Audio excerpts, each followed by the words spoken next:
көрсөтүүбүздө Сейтек борборунан орун алган кыргыз көчү аталышындагы комуздар ансамбли менен таанышууну туура көрдүк.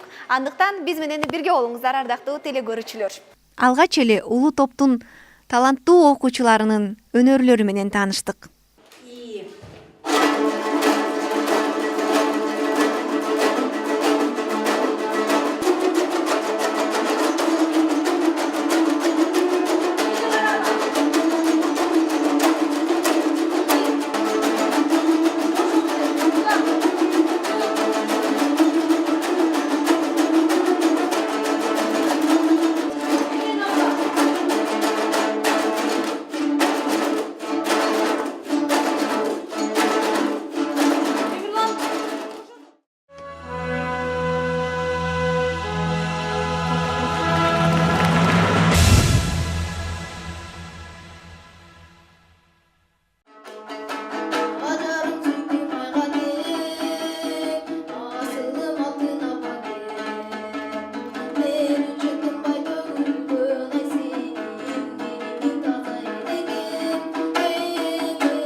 Жомок башы, Манас эпосунан үзүндү баштайбыз кеттик. Байырдын жомогун баштабасак болот.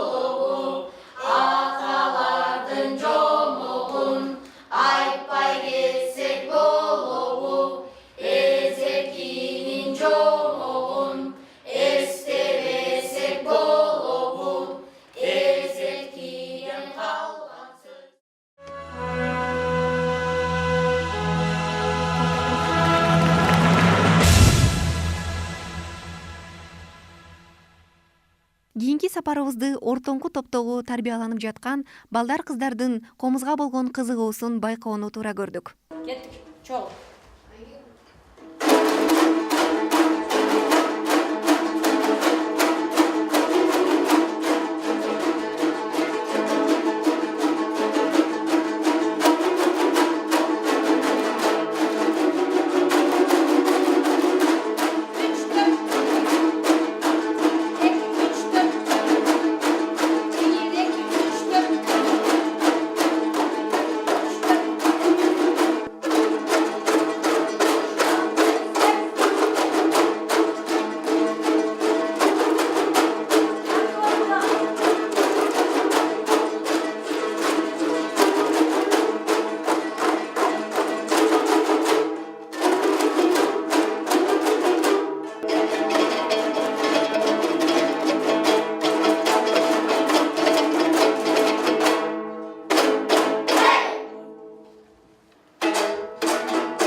Ал эми эң кенже топто тарбияланып жаткан жаштар күү чертип гана тим болбостон кулунум аттуу ырын ырдап беришти.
Кыргыз көчүү комузчулар ансамблинин көркөм жетекчиси Мастур Айымдын айтуусуна караганда, азыркы учурда комузга кызыккан мектеп окуучулары арбын экенин байкадык. Саламатсызбы? Саламатчылык. Ар бир кесиптин жыргалуу менен кошо түйшүгү да болот. Анан ошол түйшүктүү учурлар келгенде башка эле кесипти аркалап кетейин, же болбосо башка тармакта эмгектенейин деген ойлор келди беле? Мен быйыл бул Сейтек улуттук балдар жана өспүрүмдөр борборунда 3-жыл иштеп атам. Буга чейин балдар музыкалык мектебинде иштедим 22 жылча. Кийинки кезде ушу акыркы жылы ушул багытымды өзгөрттүм. Сабак берген усулдук методикамды да өзгөрттүм дегендей. Буюрса ушул жакта кызык иштеп атам. Негизи комузчулуктун мындай тагдырын карап көрсөк, кыргыз комузучу мындай оор тагдырларды өткөрүп келатат да. Анан бул жагынан мындай тарыхый жактарында бир топ изилдеп жазгандарым бар. Негизи сабак берүү методикасы боюнча биз мындай азыр массага көңүл бурулуп калды. Мен азыр ансамблдик негизде өткөрүп атам да. Бир топто 12, 15, 18 балага чейин бар. Анан бир балага өткөнгө караганда 10-18 эсе дегендей бул аябай мындай эффективдүү жол болуп атат да. Себеби бир эле балага түшүндүргөндө баягы 45 мүнөттүк сабакты сен бир сүйлөгөнүң 12-18 балага жетет да. Анын үчүн балдардын бардыгын ошол комуз дүйнөсүнө киргизип, бирдей ойлонтуп, ыкмаларды туура көрсөтүп, ушундай бир усулдарды көрсөтсө, балдар ушундай кызыгуу менен келип, аябай жигерденип, сабакты калтырбай, ушундай кызыгуу менен келип үйрөнүп атышат да. Азыр менде 3 топ бар. Жогорку топ 3-жыл, орто топ 2-жыл, анан кенже топ 1-жыл окуп аткандар. Ар бир топто ошо айткандай 12, 18 ушундай балдар бар.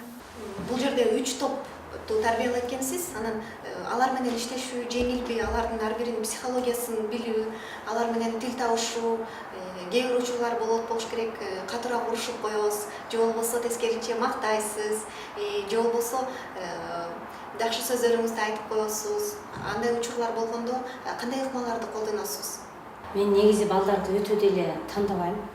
Балдар деген бүт эле баары шыктуу жаралат да, болгондон. Дүйнөдөгү ааламдагы бүт бардык нерсеге кызыгышат. Ошого багыт берген бул ата-энелер, анан мугалимдердин ролу чоң болуш керек да. Анан эң башкысы мектептеги башталгыч класстагы сабак берүү. Балдардын дүйнө таанымын ошондо ачып калышыбыз керек да. Анан 5-класска, 6-7ге барганда уже мындай кечирээк болуп калат.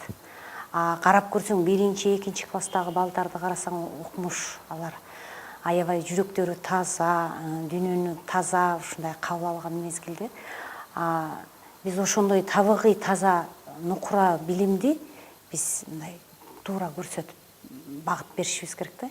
Эгер ошого биз мындай даяр болушубуз керек, мугалимдер, ушул керек болсо мамлекеттик деңгээлде карап, анан биздин улуттук маданият негизинен карап көрсөк, кыргыз эли өтө улуу чоң маданият болгон.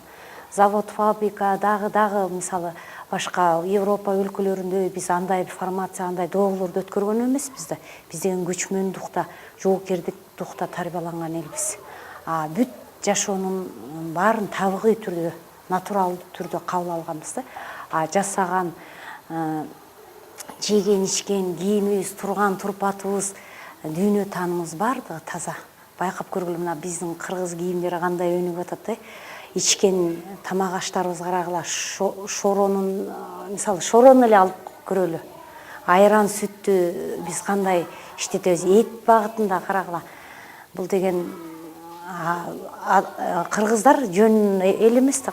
Миллион сап манастайт, анан күү дүйнөсүн, эпос менен күү дүйнөсүн айкалыштырган, бир жагында баатырдыктыкта тарбияган Манас болсо, бул жакта ошол Манасты дагы ичине батырган өзүнчө күү деген көркөм дүйнө.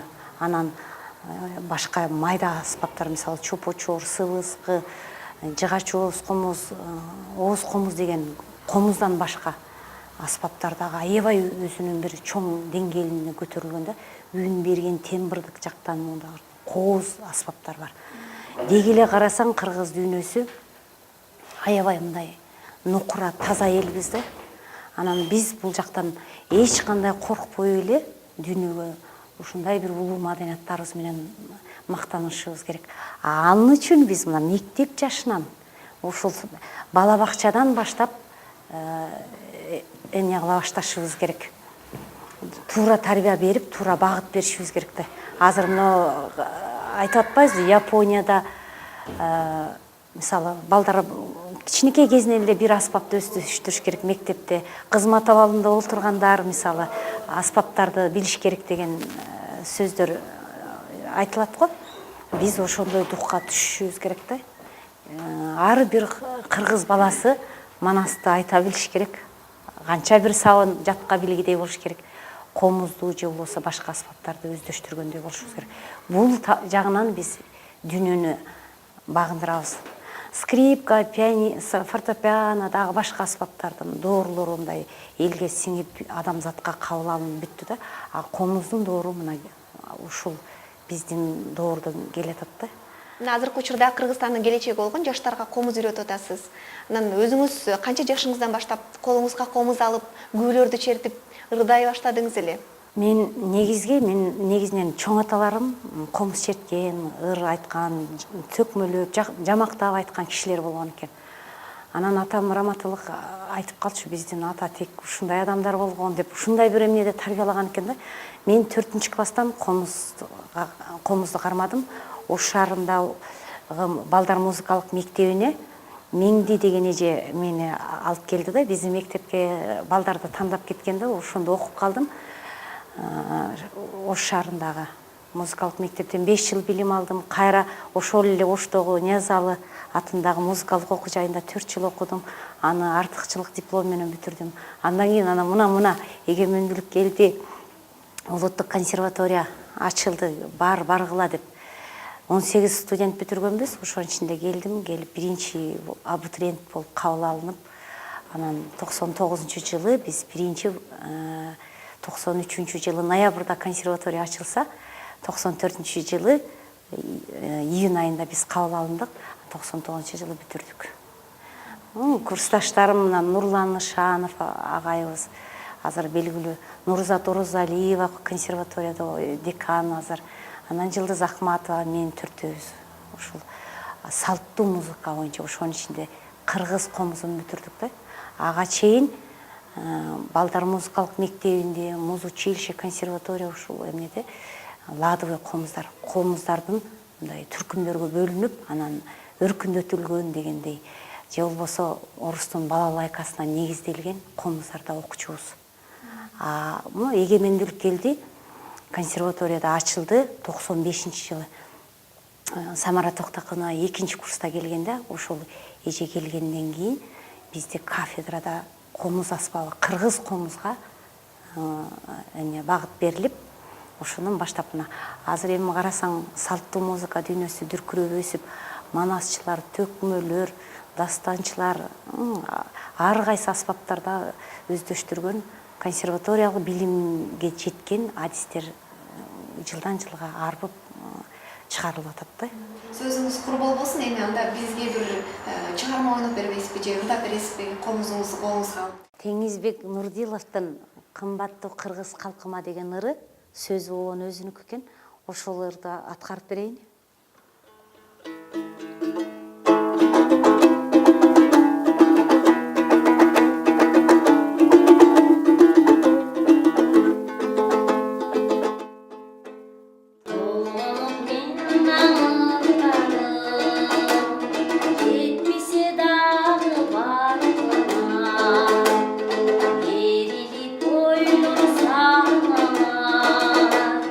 Olsun atadan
Маегиңиз үчүн чоң рахмат.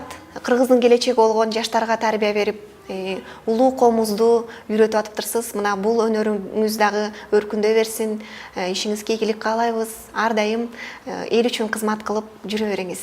Апрелдин орто чендеринде биз ушул апрель айында салттуу музыка жумалыгы болот. Жакында биз ошону утурлай кыргыз көчү коомчулар ансамблинин биринчи эл алдына ушул жаш муундарга тартуулаган биринчи концертибизди беребиз. Кыргыз көчү уланат деп. Ошол концерт келип кеткиле деп чакырабыз.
Жүрөк сүйлөй албаса да акыл менен жасалган эмгектин натыйжасына кубана да жана кайгыра да алат экен ардактуу замандаштар.